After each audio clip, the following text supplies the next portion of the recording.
Yo, I'm so mad that I waited this long to watch this one. Guys, E3 was this weekend, so if you can please bear with me. I know I'm late both to My Hero and to Attack on Titan and the Bertholdt episode, which I didn't even push out. I'll just do both tomorrow in one day.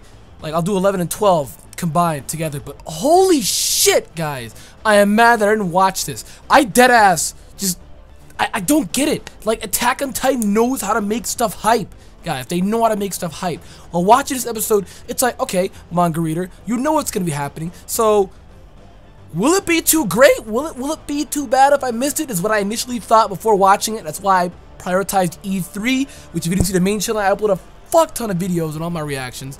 Go check that out. youtube.com/AkumaNexus. But here on this channel, catching up. I posted my super review yesterday. Go peep that. But E3 this weekend, guys. E3, so again, bear with me. I know I'm late, but bear with me. But this episode was wild. Dude, like, one of my friends, he's a huge Attack on Titan fan, but he's an anime-only watcher, and he decided not to watch this season until every episode is out. Next weekend is the season finale. I'm excited, guys. I think if there's no season 3, I'm gonna be mad as shit. Because the end of this episode was a massive cliffhanger, because they showed something we've all been wanting to see for a long time. And I was shook when they showed us. I was like, okay, I know he's coming up, but I don't think they're going to show him in this episode. I think it would be even crazier if they showed him next episode for next week. But no, they show him this week's episode. The Titan that killed Eren's mother. They show him in this week's episode at the end. And he pulls up right in front of Eren and Mikasa, dude, and they end the episode like that. I lost my shit. I was like, no fucking way they show him this early, dude. No way! As they really do, man. Attack on Titan is getting crazy hype. If you guys are enjoying, so have a like, subscribe for more support. We're close to 8K. Let's try and get there soon, guys, before the month ends. And with that, I'd love to hear your thoughts. I need to hear your thoughts. Everyone in the comment section, I need to hear your thoughts in the comment down below. But, going back up, Bertholdt, Reiner, Ymir, back on this whole plot of running the fuck away, dude. You know, they're getting the hell out of here. They don't want to deal with any of this. They need to make their plan work. And they're actually really going deep within their plan here. Still vague. Still very, very vague. Since next week's episode is the season finale, you would think that they would just say it by now. But no, they're still going to keep it very vague. And I think they do this to maybe interest people to read the manga, A, or B, that they actually have already worked on season 3. And we're going to get season 3. But if we will, it'll be like a 4-year gap, because there was an Attack on Titan clone. I forgot what it was called. It had this Mume was in it. It was Attack on Titan clone. Cabaneri, there it is. And it started coming up to 2018 or 19, and that show was dropped out in like 16. So it's going down the same route. But this week's episode, fire. We go back to that. Everybody's catching up and getting very close. The whole team that Reiner and Bertholdt grew up with was literally on Reiner's shoulder, and I feel like they still respect them, so they don't want to kill. And they even specified they don't want to kill because they want to, but because they have to. But they chose not to this time because they didn't have to. Keywords right there. Keywords are important in context. And they let them talk it out. They heard them out. And it was really, really sad to see that Koni's reaction to all of this, because he was like in a state of grief and trauma. He didn't believe it, and he didn't want to believe it until he saw it himself, since he was always knocked out, or he was always getting fucked up every time he saw this shit, right? So when he sits on Reiner's shoulder, he sees that Bertholdt is in there, and he notices this is Reiner, and Reiner even admits it. It's just like, wow, Koni is going through a lot right now, because Koni was even more closer than anybody else to these two, because he always trained with them. And everybody else, they kind of grew up with them, they kind of slept under the same roof as them, and it's really, really sad to especially see Koni's reaction, because he just was not having it, you know what I mean? He was just not having it. The poor guy, you know, the poor fucking guy.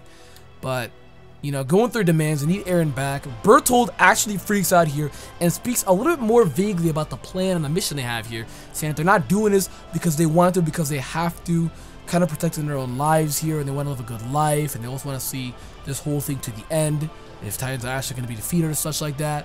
And they're only doing this because they have to. And he made a good point saying somebody has to put the hands on the blood and make this happen, Because again, their mission, they're being forced to do this. If you didn't know already, they're being forced to do this.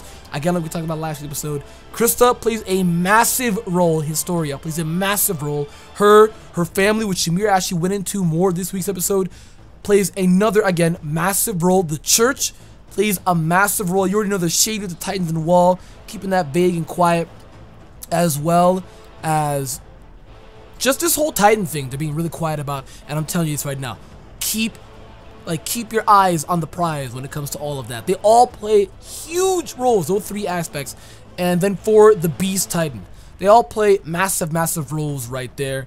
And so does Eren, we notice. So does Historia. So does Ymir. Ymir kind of, but she's like a Titan shifter, so kind of. So she automatically plays a role. It's even funny too that she was talking about that she tried to steal the power of Titans, is what she called it. Now again, I'm not gonna say anything about that, but again, focus on that. She tried to steal the power of Titans, she quoted. And she also mentioned as well that she's been outside of the wall before. We saw her flashback last week's episode, and she was outside of the wall for some great time. She's actually old as shit. She doesn't look like it, but she's old as shit.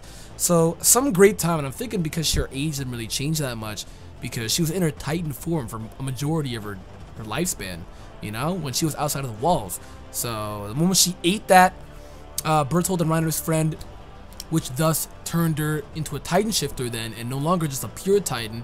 That's a process of it, if you didn't know. They explained that last week's episode. If the Titan shifter eats somebody, I think it eats somebody. I'm really trying my heart out to spoil this. If they eat somebody, that's all I'm gonna say, then they can shift between the two, being human and a Titan shifter, and a Titan, basically. But what Coney said as well is really important. He mentioned that no fucking way that Ymir would actually give a shit about her own life. She would do everything for you. And then Historia was in shock because that confirmed it right there. Historia's life is on the line as well. That's what they said this entire time when Reiner and Bertholdt meant that they care about Historia, if more than anything. Because Historia's parents are important. The royal family, when it comes to royal family and the church, they play the biggest roles in this entire series right here. And it seems like they're real sketch, especially the church when it comes to Titans. So they all play a massive role. A, people with money and power. B, people with religious beliefs that can control the minds of people with this shit. It's like anybody and everybody could be fucked. So a lot of plot is being developed within all of this. I'm really excited. When I first read this chapter, actually, I remember vividly reading this chapter. I actually have the hard copy of my drawer. This specific chapter right here, this shit was fire, dude. This shit was fucking fire. Next week, Eren is gonna be lit. I'm telling you, Eren's gonna be absolutely lit. But this nigga Reiner is an absolute monster. He was throwing Titans that weigh megatons, just throwing them left and right like it's absolutely nothing to stop them. And my man Erwin is the greatest character in his entire series.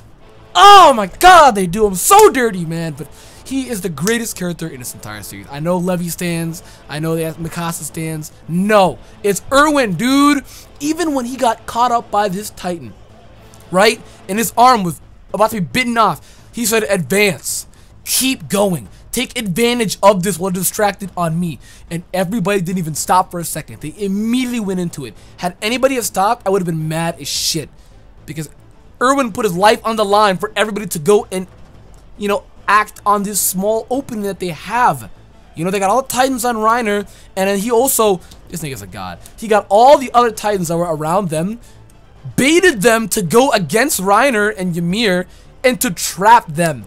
This is the only opening they have, so their only opening is to get a lot of bloodshed here, literally risk reward. It's high risk and high reward. Go through all of these Titans, and this way it will make it to where Reiner has to fight back, use his arms, which then, you know, Bertholdt and Eren will be open, and then they can use that opening to get Eren and get the hell out of here. Which they did. Mikasa is a god. She's the only one that could get through all that without dying like everybody else.